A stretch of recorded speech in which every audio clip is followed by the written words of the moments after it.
you are neires, veel vermino, kan ik wil vermino, le ga je le veel, hoe ja vermino, ik ben provo, heb ik nog een provo, le ga je le veel, hoe ja ja, voor mij ja, ja voor mij dan weer, le ga je le veel, ah daar, voor mij ja, de weer gaat daar, voor mij dan weer, le ga je le veel, On va étudier un passage dans l'Écoute à la Chot qui nous parle d'un sujet ça part sur une réflexion sur le sujet du libre arbitre, le choix qu'on a que Dieu nous a laissé le choix et la responsabilité de nos actions, et en même temps il sait ce qu'on va faire, et en même temps tout ce qu'on fait, même les pires choses, c'est toujours pour le bien. C'est-à-dire que le monde entier va vers le bien, vers la rectification, mais il y a des choses qui sont contraires à la volonté d'Hachem. Donc ces choses qui sont contraires à la volonté d'Hachem, malgré ça, elles sont recyclées. Quelque part, elles sont recyclées. Et malgré qu'elles soient recyclées, la personne qui a fait ces choses-là, elle doit payer, elle doit réparer ces choses-là, elle est responsable de ces choses-là. Le meilleur exemple, il dit Rabbi Nathan ici, c'est par exemple quand il y a eu des persécutions, en Égypte, il y a eu une longue période de persécution, où le peuple juif a été persécuté par les Égyptiens, et ça s'est tourné à la fin pour le bien, c'est-à-dire que le peuple juif est sorti gagnant avec beaucoup de choses. On dit que ce que le peuple juif a gagné en Égypte, le Rechush Gadol, c'est-à-dire la grande fortune que le peuple juif a récoltée en Égypte, en vérité il s'agit d'une fortune psychologique. Il ne s'agit pas d'une fortune matérielle, il y avait sûrement aussi une fortune matérielle, mais il s'agit surtout d'une fortune psychologique. Quelle est la fortune psychologique? Les Égyptiens ont un caractère obstiné, ils ont la tête dure. Et on le voit d'après les 10 plaies.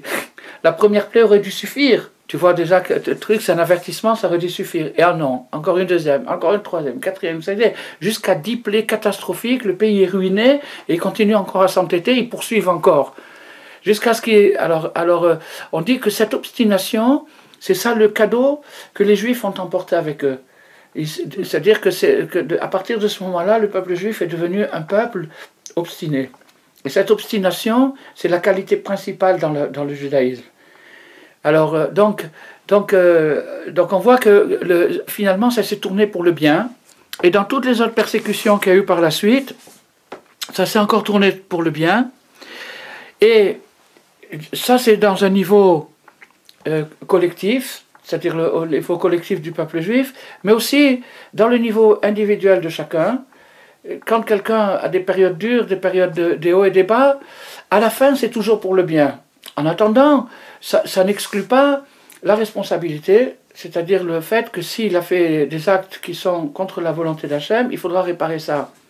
Mais, malgré ça, c'est pour le bien. Alors, il y a ici un point que la raison humaine ne peut pas comprendre. C'est impossible pour nous de comprendre ça, parce que ça nous dépasse. On peut pas, c'est deux opposés dans un sujet qu'on ne peut pas faire rejoindre. Alors, Rabbi Nathan dit, au niveau individuel, pour chaque homme, même si quelqu'un est un rachat, c'est-à-dire quelqu'un de pervers, et qui se permet de toutes les choses, les mauvaises choses de Chas v'Shalom, malgré ça, il ne fait rien à Dieu, c'est-à-dire que ça ne touche pas à Dieu. Donc il y a quelque chose ici qu'il faut un petit peu expliquer d'après la Kabbale, sinon on peut pas, on est un peu perdu. Ça ne veut pas dire qu'on va donner la réponse sur cette énigme historique, parce que ça voudrait dire résoudre le problème de la vie. Et ça, c'est pas encore pour l'instant. Mais en attendant, la Kabbale nous explique qu'il y a un niveau transcendant, c'est-à-dire l'infini. Dieu, à partir de l'infini, où il n'a même plus de nom, on ne peut même plus dire le mot Dieu. Il n'y a pas de mot pour le... C'est pour ça que le mot infini est négatif, c'est-à-dire infini, ou alors en-sof, il n'a pas de fin, c'est-à-dire c'est négatif parce qu'il n'y a rien de positif qui peut le décrire. Donc on peut simplement par la négation dire il n'a pas de fin. Donc il n'a pas de nom non plus, et on ne peut pas en parler. Mais à partir de l'instant où Dieu a créé le cosmos, alors à l'intérieur du cosmos où nous nous trouvons, il y a une relation entre lui et nous, entre lui et nous, et dans cette relation, nous, quand on fait quelque chose de bien, on révèle sa lumière, et quand on fait quelque chose de mal, on cache sa lumière. Il y a deux forces dans le cosmos, la force qui révèle et la force qui cache. Donc ces deux forces-là, notre choix, c'est de participer à la révélation, ou alors de participer au voilement. Donc ça, c'est notre choix, et donc au niveau, à partir du moment où on cache, où on ne révèle pas, on a une responsabilité parce qu'on a la possibilité de révéler. On a la force de révéler, donc si on ne révèle pas, on a une responsabilité, on a des comptes à rendre. Mais quant à Dieu lui-même, c'est-à-dire dans l'infini, ça ne le touche pas du tout, du tout. Il n'y a rien qui l'atteint. Il n'est pas atteint du tout par le... Il n'y a rien qui l'atteint, qui lui nuit. Il est impossible de lui nuire, de lui faire le moindre tort. Il dit comme ça, Rabbi Nathan. Comme il est dit, si tu fais un péché, qu'est-ce que tu auras fait contre lui? C'est-à-dire tu n'agis pas contre lui. On ne peut pas agir contre Dieu, c'est pas possible. Car Dieu a eu des pensées tellement profondes qu'il arrive à permuter les choses, et des choses qui semblent totalement opposées à sa volonté se recyclent et reviennent inclus dans un plan plus grand qui fait que ça revient quand même à sa volonté. Alors, et comme Rabbi Nachman a dit, que Hachem est toujours gagnant. À la fin, il est toujours gagnant. Donc, malgré ça, si quelqu'un fait quelque chose de négatif, quelque chose que Dieu a révélé aux hommes et leur a dit, ou à travers de la révélation, ou à travers leur conscience, par exemple, on dit que les gens seront punis pour avoir humilié des chevaux. Quelqu'un qui conduit son cheval, et le cheval, il ne fait pas toujours ce qu'on lui dit, il lui donne une gifle et il l'insulte. El bon souci, l'insulte au cheval, il faudra donner des comptes là-dessus. Parce qu'un homme, avec sa conscience, doit comprendre que l'animal, c'est aussi un être créé, qu'il doit le respecter. Donc s'il lui manque de respect, il a un compte à rendre, il y a une réparation à faire quelque part dans sa tête à lui, pourquoi il a manqué de respect à son cheval. Donc, ça c'est la chose, mais quant à Dieu lui-même, il est hors d'atteinte. Il est hors d'atteinte. Et ça, ce principe-là, c'est ce double principe, que d'un côté, le mal est mal, mais d'un côté, il n'est pas mal pour tout le monde, c'est-à-dire que pour Dieu, il n'est jamais mal, c'est-à-dire qu'il se recycle quelque part. C'est un des mystères de la vie. Et c'est ce mystère, c'est-à-dire c'est le fait de ne pas pouvoir comprendre ça, qui nous laisse le choix. C'est-à-dire si on pouvait comprendre ça, si on pouvait expliquer ça, comment en même temps on fait le mal et c'est pas du mal, mais malgré que c'est pas du mal, il faut quand même payer pour ça. Donc si on arrivait à comprendre ça, il n'y aurait plus de problème. On serait tellement éclairé qu'on ne pourrait plus avoir d'hésitation, on ne pourrait plus avoir le choix. Rabbi Nachman connaissait une phrase secrète, et une seule phrase, quelques mots, et d'après cette phrase-là, il répondait à cette question-là. C'est la question philosophique de base. Le choix et la connaissance. Le fait qu'on a le choix et le fait que Dieu sait ce qu'on va savoir, et aussi le fait que le pire des crimes est recyclé. C'est-à-dire que ça n'atteint jamais Dieu. Dieu arrive toujours à le récupérer dans un sens positif. Alors ça, Rabbi Nachman, il avait une phrase qui explique ça, et à partir du moment où on explique ça, il n'y a plus aucune question sur rien du tout. Mais il n'a pas voulu la dire. Il n'a pas voulu la dire parce que s'il avait dit cette phrase-là, il nous aurait enlevé le choix. Et s'il nous avait enlevé le choix, il nous aurait enlevé le mérite. On n'aurait plus aucun mérite. Et donc, le mérite est plus important que le choix, aux yeux de Rabbi Nachman. Malgré ça, il l'a dit à une personne. Cette personne, c'est Rabbi Nathan. À Rabbi Nathan, il lui a dit cette phrase. Et il savait très bien que Rabbi Nathan ne va pas le répéter, sinon il ne l'aurait pas dit. Il savait que Rabbi Nathan avait la force de garder un secret, donc il lui a dit cette phrase, et il savait qu'il n'allait pas le répéter. Alors la question, la suivante, c'est que Rabbi Nathan, c'était le dernier au monde à demander cette question-là. Il n'aurait jamais posé cette question-là. Et donc, il ne va pas la répéter non plus. Donc, à quoi ça sert? À quoi ça sert qu'il lui ait dit? On peut dire comme ça. On peut dire que quand Rabbi Nachman a dit à Rabbi Nathan cette phrase-là, il lui a injecté une lumière encore plus forte. Et cette lumière-là se retrouve dans les écrits de Rabbi Nathan. Mais elle se retrouve entre les lignes. Elle se retrouve entre les lignes. Donc si quelqu'un fréquente les livres de Rabbi Nathan, il va petit à petit se connecter quelque part à cette certitude-là, à cette lumière. Et donc ça va changer sa vie, sans qu'il s'en rende compte, parce que Rabbi Nathan est très très très très fort. Il y a des passages de l'écouter à la route qui, par exemple, il y a une histoire secrète. Bon, maintenant elle n'est plus tellement secrète parce qu'il y en a qui se sont permis de la révéler, l'histoire du pain. Donc c'est une histoire secrète, c'est une histoire initiatique, c'est une histoire initiatique avec Rabbi Nachman, que Rabbi Nachman a demandé de ne pas divulguer, il a demandé de ne pas la publier, donc voilà, il ne faut pas la publier. Mais cette histoire-là, bien sûr, Rabbi Nathan la connaissait, il en parle dans l'Écouter à la route, il en parle toute une colonne sans en parler. C'est-à-dire que si la personne connaît l'histoire, il voit qu'il en parle et qu'il l'explique, et si la personne ne connaît pas l'histoire, il ne sait pas de quoi il parle. Et sans savoir de quoi il parle, il ne sait pas de quoi il parle, mais il arrive à suivre le fil de l'exposé sans savoir de quoi il parle. Mais si tu sais de quoi il parle, tu comprends. Et il y a beaucoup de passages comme ça chez Rabbi Nathan. Donc cette phrase-là, secrète, qui explique le mystère qu'on est en train de parler, eh bien, elle se trouve là maintenant dans le texte, particulièrement dans le texte qu'on va étudier maintenant. Là, c'était l'introduction. Donc l'introduction, c'est simple, c'est qu'il y a un problème philosophique qui est insoluble, que personne n'a résolu, on ne peut pas avec l'esprit humain l'envisager. C'est le fait que le fait du bien et du mal, c'est-à-dire c'est l'art de la connaissance du bien et du mal, c'est la question philosophique du bien et du mal. Si Dieu est parfait, alors comment ça se fait qu'il peut y avoir du mal?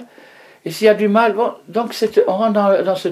Maintenant, Rabbi Nathan, ce qu'il nous dit ce que nous faisons d'imparfait, ça n'atteint pas Dieu, mais malgré tout, puisqu'on l'a fait, il faudra le réparer. Donc il y a une contradiction, et cette contradiction ne peut pas être résolue de manière intellectuelle, mais on peut, en étudiant ce passage, recevoir une intuition, recevoir une sensation ou une satisfaction. Les Litaïm, les Lituaniens, ils ont un proverbe extraordinaire. Ils disent, il vaut mieux mourir avec une bonne question que vivre avec une mauvaise réponse. Donc à partir de ça, maintenant on va rentrer dans le palais de Rabbi Nathan. Et comment Rabbi Nathan va nous amener quelque chose d'extraordinaire sur la base de cette angoisse, parce que finalement c'est une angoisse, on n'arrive pas à comprendre comment quelque chose... Il y a beaucoup de gens d'ailleurs qui se sont égarés, qui se sont écartés du bon chemin à cause de ça, parce qu'ils ont dit c'est pas possible, Dieu est tellement grand, il est tellement parfait, il ne peut pas punir, il peut pas être affecté par le mal, il peut pas... donc ils se sont empêtrés dans ce truc, et c'est pas un endroit... il vaut mieux pas aller se promener dans ce secteur. Alors maintenant, on va voir chez Rabbi Nathan, qu'est-ce qu'il dit. Rabbi Nathan, il dit, de ce principe-là, qui est impénétrable parce qu'on ne peut pas le comprendre, malgré ça, on arrive à déduire que la réparation existe. On peut réparer. Les choses sont réparables. Sur tous les péchés du monde. Même si une personne a fait ce qu'elle a fait, et a abîmé ce qu'elle a abîmé, a détruit ce qu'elle a détruit, malgré ça, la réparation existe. On peut réparer. Sur tout. On peut tout réparer. Tout est réparable. Tout est réparable. Et rien ne résiste à la réparation. La teshuva, qui est en fait le retour, c'est aussi la réponse. Teshuva, c'est aussi une réponse. C'est un retour, c'est une réponse aussi. Donc la réponse, le retour, la réparation, tout ça, c'est possible.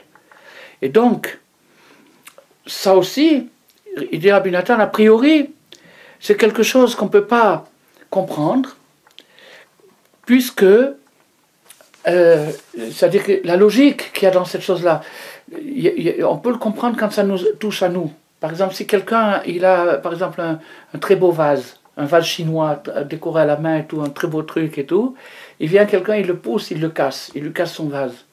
Il lui dit, oh, excuse-moi, j'ai pas fait exprès. Bon. On voit dans le sentiment humain, on voit qu'on ne pardonne pas, que ça veut dire que tu l'as cassé, maintenant au moins répare, amène-moi le même. On peut pas, on voit que dans la logique humaine, qu'est-ce que ça veut dire, à quoi ça sert, qu'est-ce que c'est le regret, que ça veut dire on retourne en arrière, qu'est-ce que ça veut dire le regret, à quoi ça sert, c'est pas logique. Alors, si maintenant, comme on nous le dit, et comme c'est la réalité, quand on fait quelque chose de mal, qu'est-ce qui s'appelle quelque chose de mal? C'est quelque chose qui cache la lumière. On fait un acte qui empêche à la lumière de Dieu de se révéler. On fait un acte qui cache la lumière de Dieu. Donc on abîme quelque part, on détériore quelque chose. Et tout le secteur qui est dépendant de cette action, tout le secteur qui est dépendant de cette action, si par exemple c'est une action alimentaire, ou c'est une action relationnelle, ou c'est une action de quelle qu'elle soit, de parole, etc., à partir du moment où on fait quelque chose qui n'est pas juste, on cause un dégât dans ce domaine-là. Donc à partir du moment où on a causé un dégât, comment on peut, qu'est-ce que ça veut dire regretter? Qu'est-ce que ça veut dire comment on peut effacer ça? Comment réparer tout ça avec le simple pouvoir du regret? Le regret, c'est finalement une espèce de sentiment. Encore faut-il qu'il soit sincère. Mais même s'il est sincère, qu'est-ce que ça veut dire? On voit quand on est touché personnellement, si on est honnête avec soi-même, on voit quand on est touché avec quelqu'un, même si quelqu'un regrette, mais on garde une... C'est très dur de pardonner. C'est une chose très très très dure. C'est pour ça que les gens, ils n'arrivent pas à faire tchouva aussi. Parce que comme eux, ils ne pardonnent pas, ils ne peuvent pas imaginer que ça existe. Et ils ne peuvent pas imaginer, et ils ne se pardonnent pas eux-mêmes. Ouais, c'est ça. Ils ne se pardonnent pas parce qu'ils ne voient pas comment... D'abord, premièrement, le regret, c'est très dur. Le vrai regret, le remords, vraiment, c'est très dur. Et même s'il y a un regret, à quoi ça sert? On ne peut pas comprendre comment... rétroactivement, comment on peut retourner dans le passé, etc. On peut pas... Qu'est-ce qui se passe? Qu'est-ce qui se passe? En quoi? Quelle est la force du regret? Alors,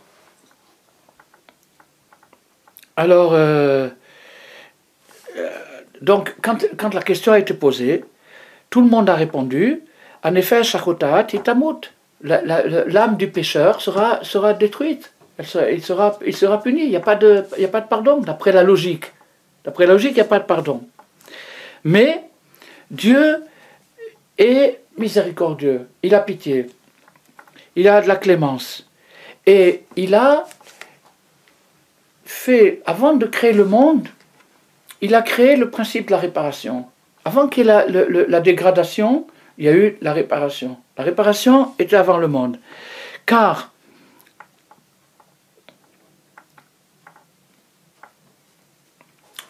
maintenant, Dieu lui-même, il se connaît, et il n'y a personne d'autre qui le connaît. Seulement, le seul qui le connaît, Iloye dativ haïtiv, si je le connaissais, je le saurais, c'est-à-dire je serais lui-même.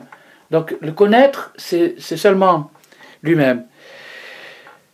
Et lui qui se connaît, il sait qu'après toutes les dégradations et tous les dégâts qu'un homme a pu faire avec ses mauvaises actions, lui, Dieu, il sait que tout ça, ça va se recycler. Il sait que tout ça va se recycler. Lui, il se connaît. Donc, de là où il est, il sait comment il va récupérer tout ça. Comment tout ça... Le Ramchal, il dit tout converge vers le bien. Tout converge vers le bien, tout amène au bien.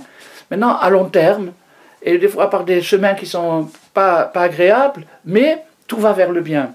Donc maintenant, lui, Dieu lui-même, qui sait, qui connaît son propre pouvoir, de recycler même les pires erreurs et d'en faire quelque chose à la fin de positif, par ce principe-là,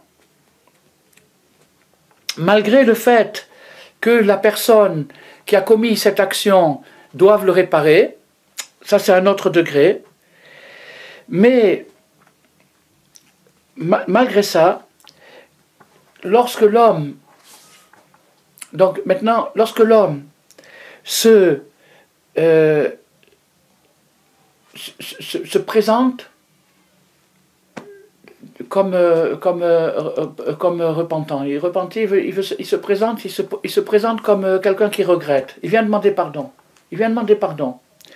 Quand il vient demander pardon, il baisse la tête. Il doit baisser la tête devant Dieu. Il regrette, il exprime son regret et il prend sur lui de ne plus recommencer. Il y a de longues années, tu m'avais montré un passage que je cherche, je ne me rappelle plus où c'était dans des réponses d'un rave de la période de la Renaissance. C'était des réponses. Il y avait quelqu'un qui posait la question. À l'époque, il y avait l'Inquisition. À l'époque de l'Inquisition, il y avait des Juifs les maranes qui s'étaient convertis pour sauver leur vie et sauver leurs biens pour rester en Espagne et tout. Et donc, pendant la période de marane, dans la période de marane, ils ont fait tout ce qu'il ne faut pas faire. Et après, il y en avait qui faisaient teshuva. Il y en avait qui revenaient, qui voulaient se repentir, qui regrettaient. Alors celui-là, tu te rappelles que tu avais montré ça? Une halakha. Et c'était une loi. C'est pas au niveau philosophique, c'était vraiment une loi. Il demandait, est-ce que cette personne doit faire des mortifications? Qu'est-ce que c'est que le sens de la mortification? Le sens de la mortification, c'est de diminuer l'égoïsme. C'est-à-dire que quand quelqu'un a péché, il a augmenté son ego, il a gonflé sa personnalité, il a atteint de l'arrogance, un ego encore plus fort. Donc la mortification, c'est un chemin physique qui permet de retrouver quelque part, de retourner à l'humilité qu'il aurait fallu avoir avant de faire ce péché. Donc ce bonhomme qui a demandé la question, il a demandé au Rav, est-ce que quelqu'un qui a fait pendant des années des avérotes graves, est-ce qu'il doit faire des mortifications? Des mortifications, il y en a plusieurs, on ne va pas faire... Mais il y en a, bon, le jeûne, c'est la mortification la plus connue, et à part ça, il y en a encore d'autres. Eh bien, le Rav lui a dit, il n'a pas besoin de faire des mortifications. Le simple fait qu'à partir de maintenant, il s'abstient des plaisirs auxquels il était habitué, c'est la plus grande mortification qui existe. Il a dit, il n'y a pas besoin de se mortifier. Ça, c'est une mortification. Donc ça veut dire que la mortification, c'est un moyen de retourner à l'état avant le péché, c'est-à-dire de retrouver son innocence. Avec le péché, il a perdu son innocence, et maintenant, en infligeant à son ego une difficulté et une restriction surtout, en infligeant une restriction, il retourne petit à petit, il peut retrouver son innocence. Alors donc la question qui avait été posée, est-ce qu'il doit passer par des tortures?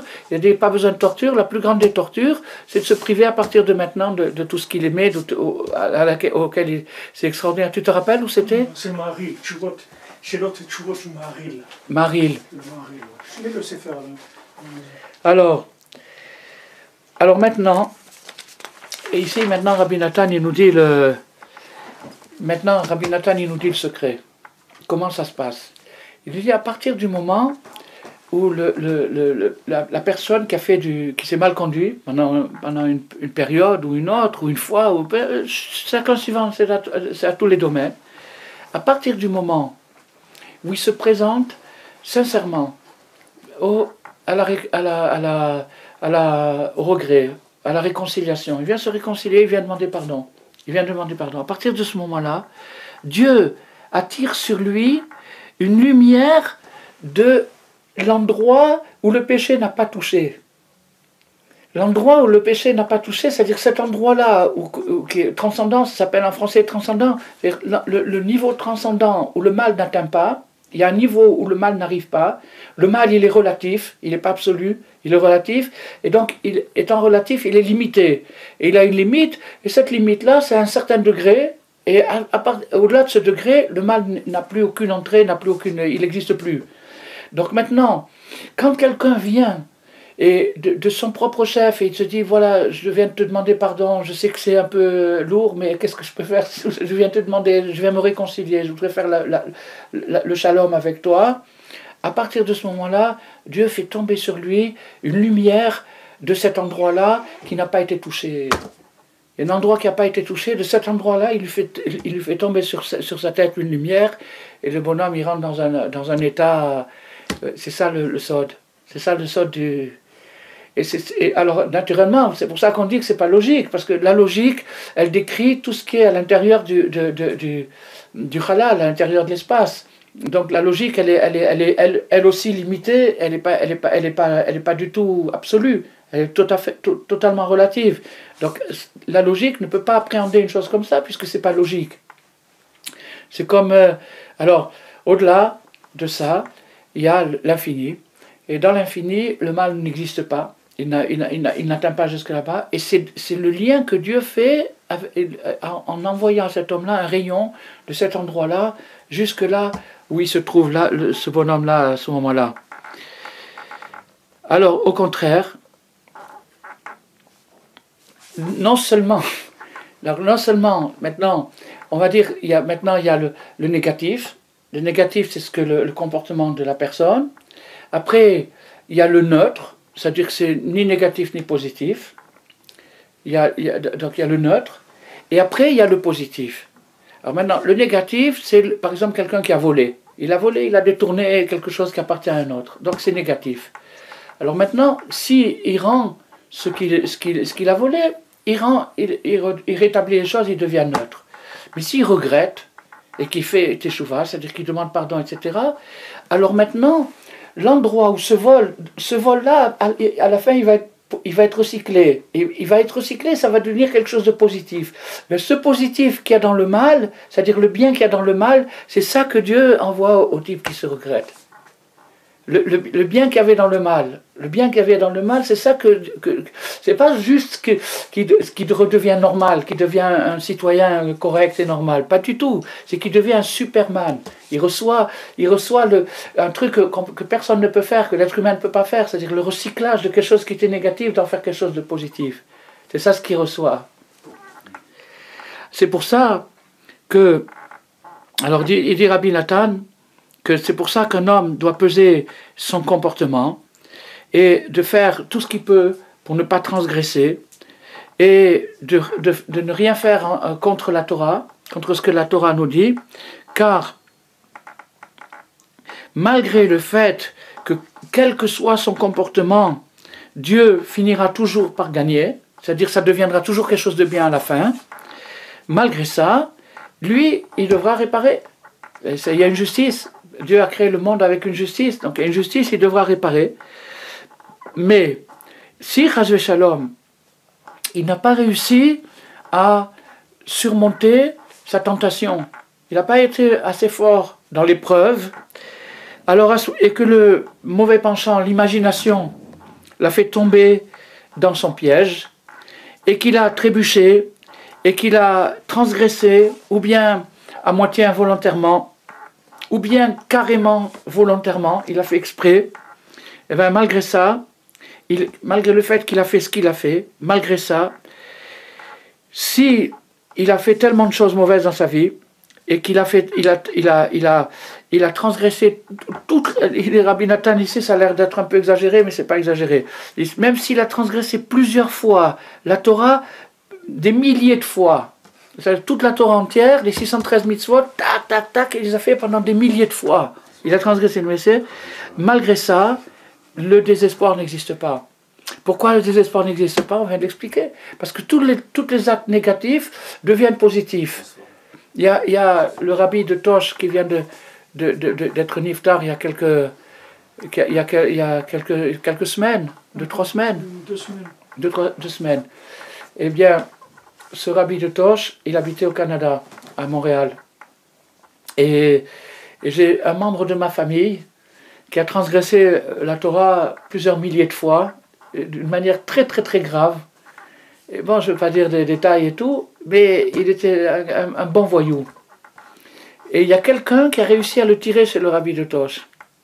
Il y a quelqu'un qui a réussi à le tirer chez le rabbi de Tosh.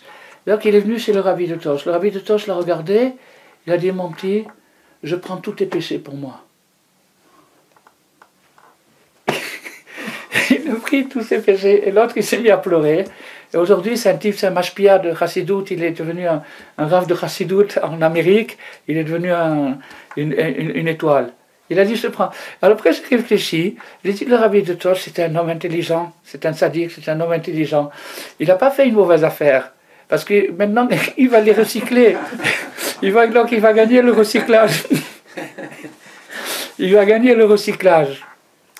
Alors, donc, malgré tout ça, le désespoir n'existe pas. Pourquoi le désespoir n'existe pas? Parce que tout est recyclable, et non seulement c'est recyclable, mais quand on vient se présenter au bureau du recyclement, eh bien, si on vient humblement et sincèrement, Hachem nous fait venir sur nous une partie de cette préparation, et donc ça rend possible l'impossible.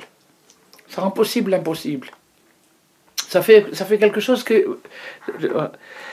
alors, comme nos sages l'ont dit, rien ne résiste à la Teshuvah. Pourquoi? Parce que la Teshuvah, c'est tout simplement un branchement avec le bien qu'il y avait dans le mal. La pire transgression, alors à ce moment-là, ça devient au contraire, Adraba, c'est-à-dire que plus le truc était mal, plus il devient bien, c'est-à-dire que plus le potentiel était plus grand, c'est-à-dire plus le crime était grand, plus le bien qu'il y avait dedans était fort, et donc ce bien-là, il était chez Dieu, mais à partir du moment où l'homme vient sincèrement se présenter, boum, il reçoit cette lumière-là. Alors, malgré ça, du moment qu'il a fait après ce qu'il est fait, il doit se renforcer, se réveiller et compter sur Dieu, faire confiance que le pardon existe, compter sur Dieu, lui faire confiance. Le même Dieu qui a dit ne vole pas, ne tue pas, c'est lui qui a dit si tu l'as fait, reviens me voir. C'est le même. C'est le même qui dit c'est grave ceci, mais il dit aussi c'est nifla, il y a dedans quelque chose d'extraordinaire qui est recyclable, et tu peux le recevoir à travers Rabbi Nathan. Il nous dit ça, Hachem nous dit ça à travers Rabbi Nathan, qui peut éclairer sur cette personne la réparation à partir de l'endroit le plus élevé, là où... Et là, il rajoute un mot où tout se transforme toujours en bien. C'est-à-dire qu'il n'y a pas d'exception. Il n'y a aucune mauvaise action sur Terre qui ne devienne pas bonne à la fin. C'est-à-dire qu'il y a un endroit c'est encore une façon de parler, mais on est des êtres humains, donc il y a un X, un endroit où les choses se transforment en bien, même la pire des choses. Donc à partir du moment où la personne est consciente, et d'ailleurs c'est peut-être pour ça que Dieu insiste sur la confession, le vidouille, l'aveu de la faute.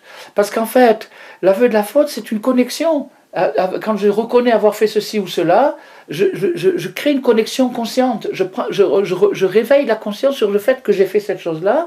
Et donc, finalement, ça m'appartient. Le bénéfice de la chose dans le ciel, il m'appartient si je me branche sincèrement là-dessus. C'est extraordinaire, c'est une ouverture, une ouverture extraordinaire. C'est pourquoi les péchés du repentant se transforment en valeur, en bien, comme j'ai raconté pour le rabbi de Tosh, c'est-à-dire qu'il a gagné, il a raflé d'un coup. il a raflé une fortune d'un coup, mais il l'a fait sincèrement. C'est-à-dire que ça ne marche pas autrement, c'est-à-dire qu'il a fait vraiment sincèrement, il a pris toutes ses avérotes, et ça compte là-haut, c'est-à-dire que si un type lui dit, ça compte vraiment. Il a pris tout son paquet. Il l'a libéré. Il a libéré, il a fait... L'autre, c'est la culpabilité. C'est ça qui le bloquait. Lui, comme il sait que ça se recycle, donc lui, il sait que c'est pas des poubelles, il sait que c'est des diamants. Il dit, donne-moi les diamants. Attends, plus léger.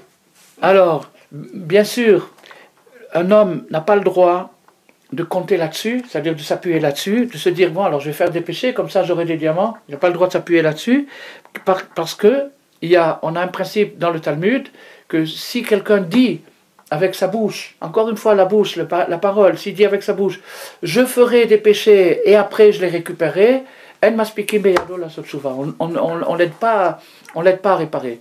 Il n'a pas l'aide. Et qu'est-ce que c'est l'aide? C'est la connexion. La connexion, c'est l'espoir. l'espoir de pouvoir réparer tout ça, on ne lui donne pas ça. Parce que c'est malhonnête, c'est un risquilleur. On ne l'aide pas, il n'a pas ce crédit spécial. Et alors maintenant, Rabbi Nathan, même ça, il arrive à le récupérer. Rabbi Nathan, il dit, qu'est-ce que ça dirait un masfikim beyado? Rabbi Nathan, il dit, malgré ça, même ce bonhomme-là, cette tête dure-là, ce risquilleur-là, si malgré ça, il regrette d'avoir été un risquilleur, d'avoir triché, alors après ça, bien sûr que lui aussi il peut recycler, parce que cette risquille aussi, elle se transforme en bien. Même cette triche-là, elle se transforme en bien. Seulement, parce qu'il n'y a rien qui résiste à la teshuva, il n'y a rien qui peut... Seulement, il n'a pas l'aide du type sincère. Le type qui est sincère, il a une aide spéciale. Il a une grâce, il a une aide spéciale qui vient l'encourager, lui donner de l'espoir. Et celui qui était tricheur, il va falloir qu'il se débrouille tout seul. Il le sent en même temps. Ouais. Je pense. Ouais. L'individu le sent. Il le sent, bien sûr, c'est ça, c'est ce rayon de grâce, cette chose-là. Immunition, comment ils appellent? Immunition, comment ils appellent les gens qui ont un... Immunisé. Oui. Une personne que tu ne peux pas l'accuser, tu ne peux pas l'amener Ouais. au tribunal parce qu'il a une... Ah, Alors quand on veut le mettre en prison, on est obligé de lui enlever ça. Sinon ah on peut oui, pas le oui, mettre oui, en- oui, oui. Il y a des hommes politiques que tu ne peux pas les mettre en Oui, oui, prison. oui. Parce que La leur statut, le truc diplomatique, la valise. il est protégé. Ouais. Alors, on ne l'aide pas. Mais, pourquoi on ne l'aide pas? Parce qu'il a fait un calcul vicieux. Il a fait un calcul. Prescription. Non, prescription, c'est pas ça. Comment?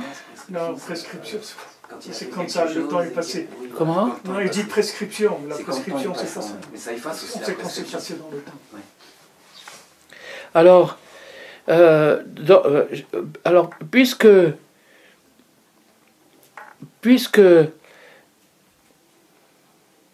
Alors, puisque lui, qu'est-ce que c'est sa triche? C'est de s'appuyer sur ce calcul-là, de dire puisque de toute façon tout va se recycler, tout se transforme en bien, alors allons-y, je vais faire des avérotes et après ils se transformeront en bien. Alors sa punition à lui, c'est qu'il n'aura pas la grâce particulière que le Baal Tshuva sincère reçoit. Il n'aura pas ce crédit spécial, mais quand même, il peut lui-même prendre son courage et réparer la chose, et à ce moment-là, bien sûr que ça aidera aussi. Même lui, il est inclus. Alors qu'on ne le voit pas dans les textes habituels, on ne voit pas ça. On voit que lui, il est complètement banni, puisqu'il a triché, il est complètement exclu. Mais ce n'est pas possible, puisqu'il n'y a rien qui résiste à ça. Donc lui aussi, il a quelque part quelque chose dans le ciel, mais comme il a voulu faire le malin, donc il va falloir maintenant qu'il rame plus fort, ça va être un peu plus dur pour lui. Il n'aura pas la grâce, il n'aura pas le crédit qui est accordé à quelqu'un de sincère. C'est ce qui dit que votre kin, Otoshe Noramai, c'est Oui. Le tricheur. vient pour chercher la Veda. Ouais, Parce que quand ils ont fait cette halakha-là, oui, au début, il n'y avait pas ce lien-là. C'est-à-dire que ceux qui venaient chercher la Veda, on lui donnait. oui, oui. Mais quand après ils ont vu que les gens ils ont compris que la Veda, tu peux aller la chercher, il suffit de dire, tu entends que là-bas ils ont aux objets trouvés, ils ont un talit, tu viens, tu dis, j'ai perdu un talit, vous n'avez pas? Ils disent, ah oui, voilà, tiens, prends.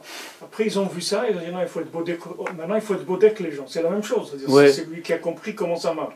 C'est-à-dire que le massé, même s'il a fauté, il suffit qu'il vienne et qu'il dise ok, je regrette et tout, j'aurais pas dû faire ça, et avec ça on va lui donner Exactement. on va lui donner ce statut-là de cette lumière. Spécial. Alors maintenant on est Bodek Koto, c'est ça qu'il est.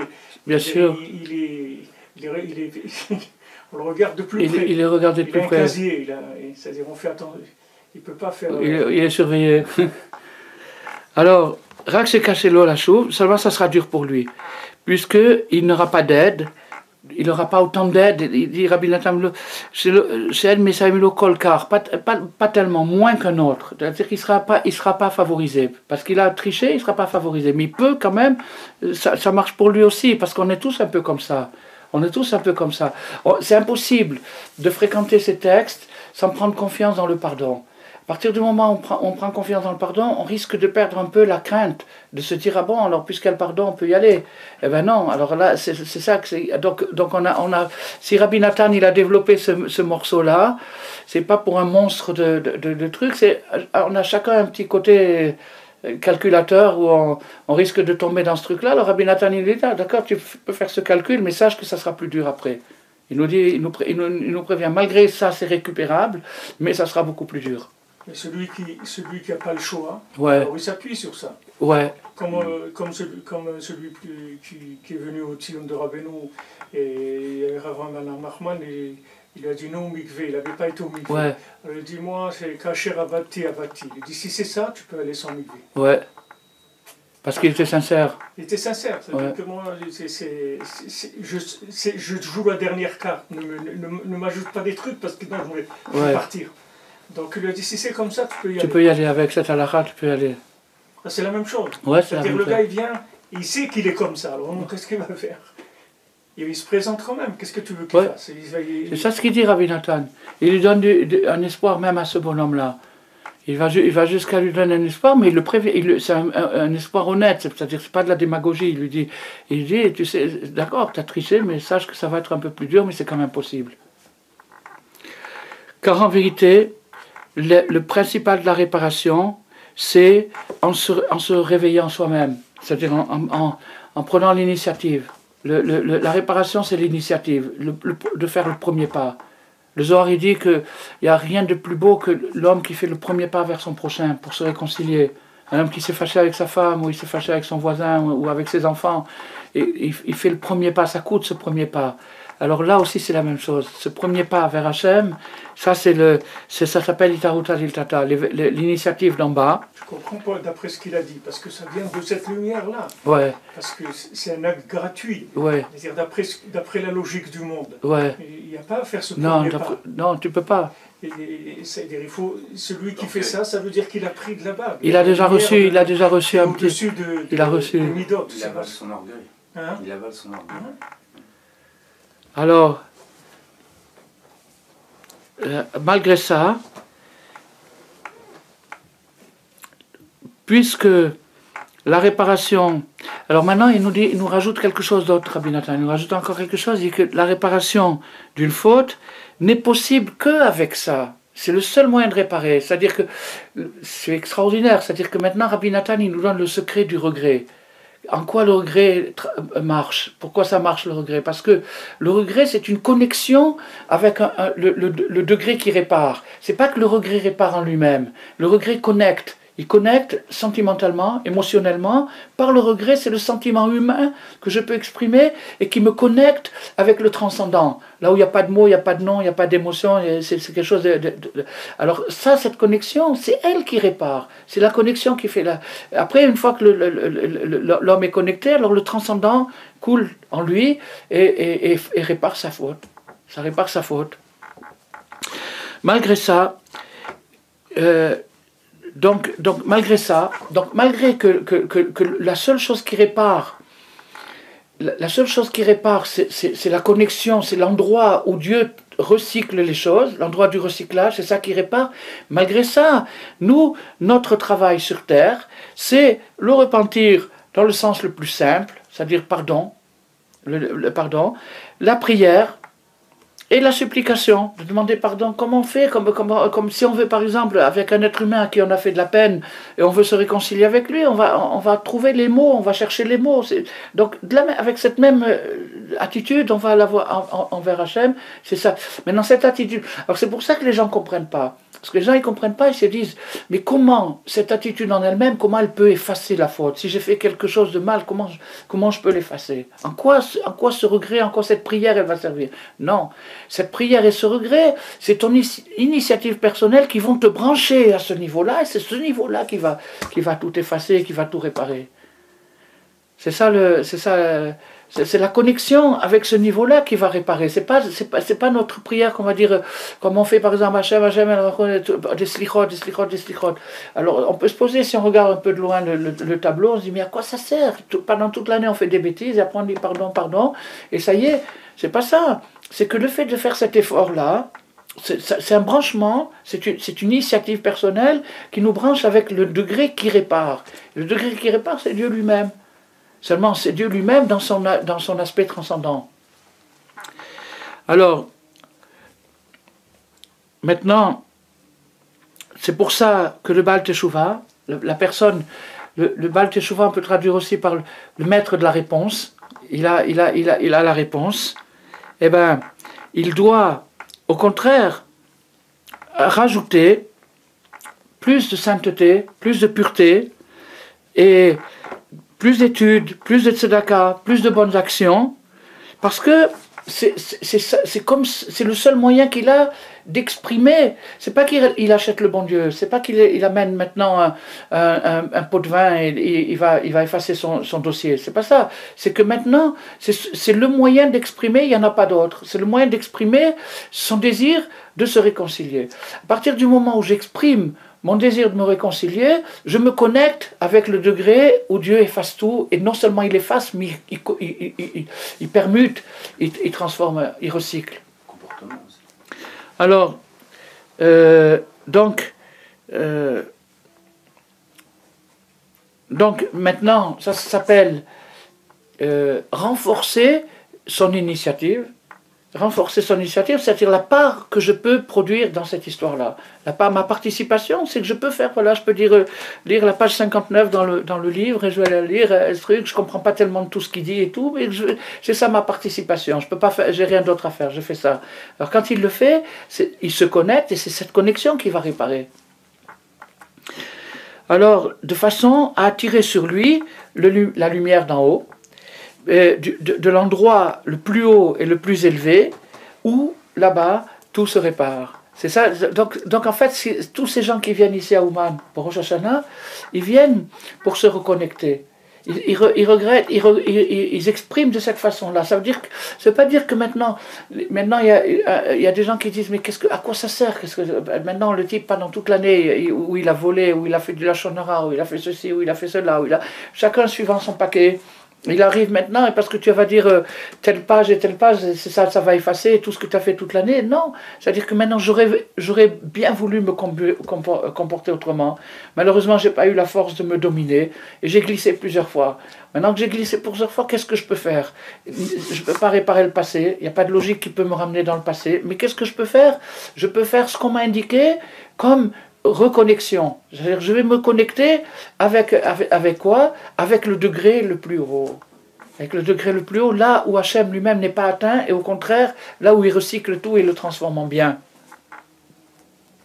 Alors, donc maintenant, plus l'initiative d'en bas sera importante, c'est-à-dire avec plus la personne d'en bas. Excusez-moi que je le répète encore, c'est très important, il faut attraper ce truc-là. C'est-à-dire que maintenant, c'est une action indirecte. C'est-à-dire que c'est une action indirecte. Et pourquoi beaucoup de gens renoncent à faire teshuva, à se rapprocher? Parce qu'ils ne voient que l'action directe. Et dans l'action directe, ils n'arrivent pas à comprendre comment une petite prière ou la récitation d'une page peut agir rétroactivement sur des choses qui ont été faites. Il ne peut pas comprendre ça, il n'y a personne qui peut comprendre ça, c'est totalement absurde. Totalement absurde, alors à cause de ça, il s'en va. Maintenant, Rabbi Nathan il dit non, c'est pas absurde. Maintenant, c'est sûr que c'est pas ta prière qui va changer quoi que ce soit. Tu vas pas transformer, effacer un péché avec une prière. Mais avec ta prière, tu vas te connecter là où tu n'as pas atteint Dieu, et au contraire, où tous tes péchés de toute l'année, ils vont se recycler, et et tu vas recevoir cette lumière-là. Alors là, et c'est ça qui efface les péchés.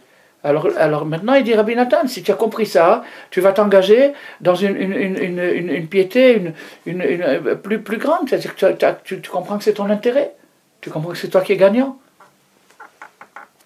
De cette façon, il attire l'initiative d'en haut, de l'endroit le plus élevé et le plus grand.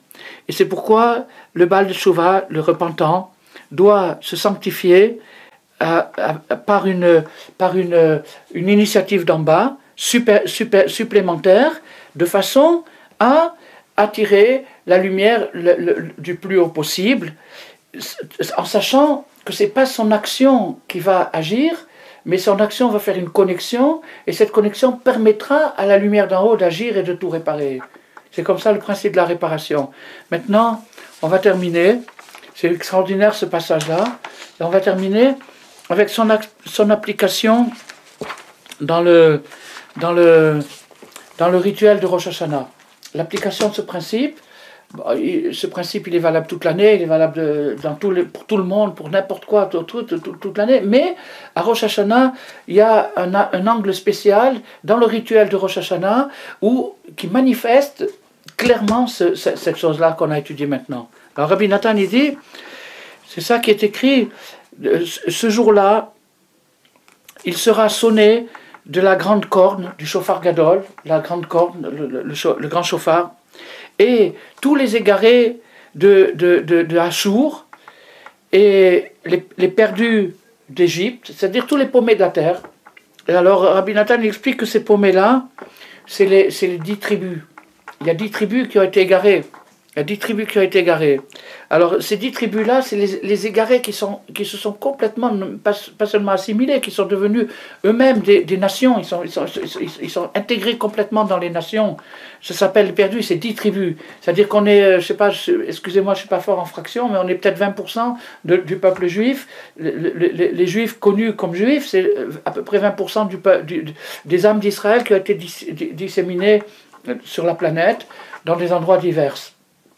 Et des endroits divers où jusqu'aujourd'hui, par exemple en Afghanistan, il y a un groupe humain qui compte 20 millions de gens, et ces 20 millions de gens, il y a 300 ans, c'était des juifs.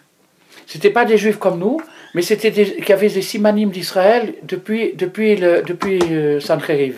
Ils avaient des camiotes qu'on peut trouver encore aujourd'hui. Ils existent encore, ces gens-là. Ils existent encore, et ils gardaient Shabbat, ils gardaient Shabbat, ils gardaient la pureté familiale, et ils avaient des choses qui leur étaient restées. Et il y a 300 ans, ils ont été convertis à l'islam de force, et donc ils sont devenus musulmans. Mais ils existent encore aujourd'hui, et un jour ils peuvent se réveiller. Et c'est ce qu'il dit Rabbi Nathan, c'est qu'ils vont se réveiller. 20 millions, ils marchent à pied. 20 millions. Rien qu'en Afghanistan. À part ça, il y en a au Pérou, il y en a partout. Moi, personnellement, j'ai fait un voyage aux Indes, dans un endroit au nord-est de l'Inde, à la frontière du Tibet et du Burma. Là-bas, il y a un triangle qui appartenait aux Anglais, soi-disant, c'est-à-dire que les Anglais l'avaient colonisé. Comme d'habitude. Hein, ouais. Et quand Gandhi il a fait la libération de l'Inde, alors ce triangle-là, c'est pas des hindous, c'est des Mongols qui sont venus il y a peut-être 400-500 ans, ils sont venus s'installer dans ce petit coin-là, tranquillement. Et eux, quand il y a eu la libération de l'Inde, il a dit, nous aussi on va être... les hindous ont dit, ah, vous voulez être libres? Ils leur ont mis une dictature. Et c'est un pays où on ne peut pas rentrer. C'est impossible de rentrer, sauf si on est invité de l'intérieur. C'est-à-dire qu'on connaît quelqu'un de l'intérieur qui nous invite. À ce moment-là, il vérifie, etc. À ce moment-là, on peut rentrer. Et c'est un endroit qui se trouve dans la jungle. Et il n'y a rien du tout. Rien. Il y a une piste qui sert d'aéroport. Et on arrive là-bas. Et là-bas, il y a un groupe de gens qui se disent descendants de la tribu de Ménaché. Ils se disent descendants de la tribu de Ménaché. Alors, ça s'appelle le Mizoram. Cet endroit, ça s'appelle le Mizoram. Tu ne peux pas en avoir entendu parler parce qu'il n'y a aucun touriste qui va là-bas. Ils ne laissent pas rentrer les touristes. Et c'est à côté du Bangladesh. Tu vois, le Bangladesh, tu as l'Inde, le Bangladesh et le Burma. Alors maintenant, il y a une partie après le Bangladesh qui appartient encore à l'Inde, mais c'est sous régime dictature. C'est-à-dire qu'ils ont un régime de dictature parce qu'ils ne veulent pas... C'est sûrement à cause de la Chine, et c'est des trucs internationaux. On ne va pas rentrer là-dedans. Mais qu'est-ce que je veux dire? Donc, on est allé là-bas et on a passé 15 jours avec ces gens-là, un Shabbat et tout. J'ai jamais vu une prière comme ça de ma vie. Ils ont une synagogue. Ils sont pas juifs, ils sont pas truc, mais ils ont un truc. Ils veulent revenir vers Eretz Israël. Et c'est une prière qu'on ne peut pas s'imaginer. Des gens très très simples, ils ont une petite synagogue à eux, ils ont un roumage qui sert de Sefer Torah, ils ont Ezrat Nashim, un rideau, et ils chantent, ils ont un truc, il y en a pas mal qui sont montés en Eretz Israël. Il y en a pas mal, il y en a 2-3 000 qui ont réussi à monter en Eretz Israël. Mais il y en a encore beaucoup qui attendent là-bas, qui voudraient monter au Nigeria aussi, il y a tout un groupe qui veut monter en Eretz Israël. Alors c'est ce qu'il dit ici, il dit Rabbi Nathan, regardez qu'est-ce qu'il dit. Il dit les égarés de Hachour, c'est-à-dire les tribus perdues, c'est la Géoula Harona. Ils seront la rédemption finale. Ils seront rachetés par la rédemption finale, car Sancheriv, le roi de Hachour, qui est le premier qui a pris le peuple juif de sa terre, et Rabbi Nathan dit, et cette partie du peuple juif que Sancheriv a fait sortir d'Israël ne sont pas encore revenus, même dans le Baït Sheni, même quand le deuxième temple a été construit, et ils ne reviendront dans leur pays que à la Géoula Harona. C'est-à-dire que Rabbi Nathan il dit c'est leur pays, Israël c'est leur pays. Et ce contact-là avec ces gens du Mizoram, j'ai des vidéos, c'est un truc, c'est extraordinaire comment c'était. Après on a pris la route, on a fait 5 heures de route dans la jungle, on est arrivé dans un petit village à côté de la frontière du Burma, et là-bas aussi il y avait quelques familles, ils nous ont reçus avec des fleurs, avec des trucs comme ça, c'était un truc, c'était très très très émouvant. Mais le plus émouvant, on a passé 15 jours là-bas avec les prières, etc., on a fait des cours et tout, le plus émouvant c'est un moment, on a chanté, il y a des petits enfants avec des tzitzit, des petits Chinois avec des tzitzit qui se sont mis à danser. Ils ont fait un rikoud de Ouman. D'où c'est sorti ce truc-là? D'où c'est sorti? Ils comprennent rien les enfants. D'où c'est sorti? Ils ont fait un rikoud, un vrai rikoud, un truc comme ça, c'était un truc de... C'est magnifique. Alors Rabbi Nathan il dit que ceux-là ils vont revenir. Et parce que ça, c'est le birour de la Géoula Harona, c'est-à-dire l'opération de la rédemption finale. La rédemption finale, elle sera complètement différente des autres rédemptions. La rédemption d'Égypte, c'était une rédemption. Celle de Paras, c'était une rédemption. Il y a eu plusieurs rédemptions dans l'histoire. Mais la rédemption finale, elle sera différente. Il va nous expliquer et ça va nous rattacher, nous donner une illustration de ce qu'on a étudié. Alors, parce que la rédemption finale, elle est comparée à du miel. Pourquoi elle est comparée à du miel? Parce que le miel sort des abeilles, et l'abeille, c'est un animal impur, profondément impur, c'est un chéretz, c'est un animal le plus impur qui peut exister, et le miel, c'est quelque chose de pur. Donc c'est le pur qui sort de l'impur.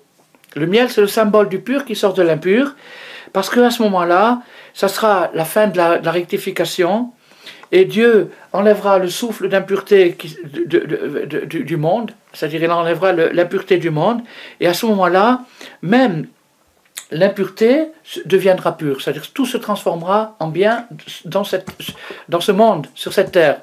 Pas dans le degré là-haut, mais mamash sur terre, ça sera un principe généralisé qui va s'appliquer sur cette terre. Alors ça, c'est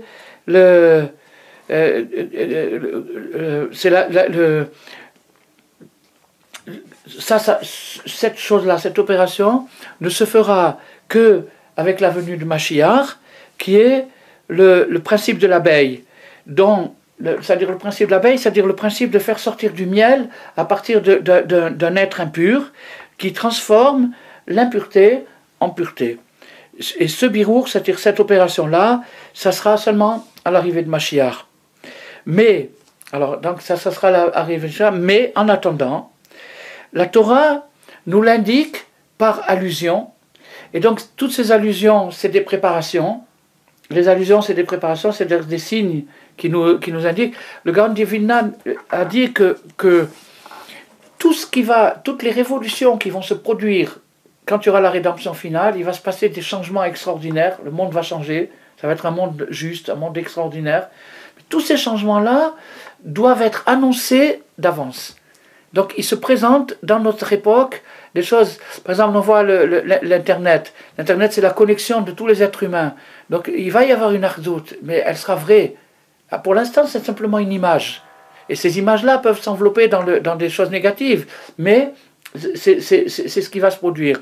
Alors Rabbi Nathan, il nous dit, la Torah, elle nous indique, elle nous fait voir des signes avant-coureurs de cette période-là, des préparations pour cette période-là, par le fait que la Torah nous a permis de manger du miel, puisque qu'en fait l'abeille elle-même, elle deviendra pure que dans le futur. Pour l'instant, elle n'est pas pure. Mais en laissant cette ouverture, la Torah nous fait comprendre que la chose est possible, qu'il existe un système de permutation. Mais le lait, le lait, c'est le symbole de la rédemption d'Égypte, c'est-à-dire du sang qui se transforme en lait. Ça, c'est la rédemption ordinaire, c'est-à-dire du pur qui devient pur d'une autre façon. C'est-à-dire que c'est une transformation chimique, mais du même animal. Et donc, c'est du pur qui devient pur d'une autre façon. La viande qui se transforme en lait. Ça, c'était le principe d'Égypte. Maintenant, à Shavuot, on mange du lait, on mange des trucs lactés, mais à Rosh Hashanah, on mange du miel. À Rosh Hashanah, on mange du miel. Donc j'avais dit qu'on retrouve dans le rituel de Rosh Hashanah tout le principe qu'on a étudié, car à Rosh Hashanah, alors ça c'est un truc extraordinaire, Rabbi Nathan il ouvre quelque chose ici. Le Rosh Hashanah, c'est la fête du futur. C'est pas une fête qui nous tourne en arrière vers la sortie d'Égypte ou la création du monde, c'est la fête du futur. Rosh Hashanah, c'est la fête du futur qui représente le shofar, c'est-à-dire la libération. Surtout cette année, maintenant, on va rentrer dans le Yovel. Donc, on rentre dans l'année du Yovel. Donc, c'est quelque chose d'extraordinaire. Alors, le Yovel, c'est le grand shofar. Alors, Vaya Ba'u Yomahu Yitaka Beshofar Gadol. Et alors, c'est pourquoi, à Rosh Hashanah, on prie beaucoup pour Mashiach. On évoque beaucoup Mashiach parce que c'est la fête du futur, c'est la fête de la libération finale. C'est-à-dire, comme on dit, Keren David, les David Avdecha, Verichadner, les Ben Yishai Meshirecha, toutes les prières de Rosh Hashanah sont orientées vers la Géoula, vers Mashiach. Car Rosh Hashanah, c'est la vraie Teshuvah, c'est le lien de Rosh Hashanah que nous voulons attirer sur nous, c'est-à-dire de réparer tout ce qu'on a abîmé cette année et que tout, après tout le bien que Dieu a fait pour nous, il nous a donné ceci, il nous a donné cela, et nous malgré ça, on a ça, il nous a sortis d'Égypte, il nous a donné la Torah, et malgré ça, nous on a fait toutes ces choses-là, et maintenant, on veut attirer par la tchouva le rayon d'en haut, c'est ce qu'on a dit tout à l'heure, c'est-à-dire là où le Hegel, il devient quelque chose d'extraordinaire, là où toutes les fautes des générations, tout ça, on l'attire vers nous, et ça, ce tikkun-là, il se terminera par Mashiach, qui dépend essentiellement de la Teshuvah, comme j'ai dit tout à l'heure, que Rabbi Nachman préférait amener la Teshuvah que la Géoula, et Bezrat Hashem, qu'on soit Zoché, Bekarov. Voilà. Comment on peut expliquer avec ça, une petite idée, comment on peut expliquer avec ça que dans le Sipur Masiot, le Ben Milech et Ben Shifra, c'est-à-dire on voit que le fils du roi, il était troublé par l'injustice, parce qu'il dit, oui. Je suis un fils de roi, je suis un fils de servante, je suis un fils de servante, laisse-moi tranquille, je suis un fils de roi, donne-moi ma place, mais tu me fais souffrir des choses qui sont pas en rapport avec moi. Il essayait de réfléchir à la logique de l'injustice, et il n'arrivait pas, il se saoulait, il faisait des bêtises, etc. Mais après on voit quand il a commencé à faire tchouva, comment il a réfléchi par rapport à ce que tu as dit maintenant, c'est-à-dire qu'il s'est dit Adraba, au contraire. Si Dieu peut faire... Voilà, s'il peut faire ça, alors comment moi, là il a commencé à avoir le regret. Oui. Mais avant il n'avait pas de regret. Non. Quand il réfléchissait, il était révolté, voilà. Il avait une grande révolte. Mais après il est rentré dans le regret. Alors maintenant quand tu dis Adraba, c'est-à-dire si Hachem il peut faire une chose comme ça, d'inverser que un Ben Melech il devient Ben Shifra, ou le contraire, comment moi j'ai réagi comme ça? Ouais. C'est-à-dire il s'en est voulu, il a commencé à regretter. Il a regretté d'avoir réagi par de la révolte. Ouais. C'est-à-dire qu'il voulait. Et maintenant par rapport à ça que tu as expliqué maintenant.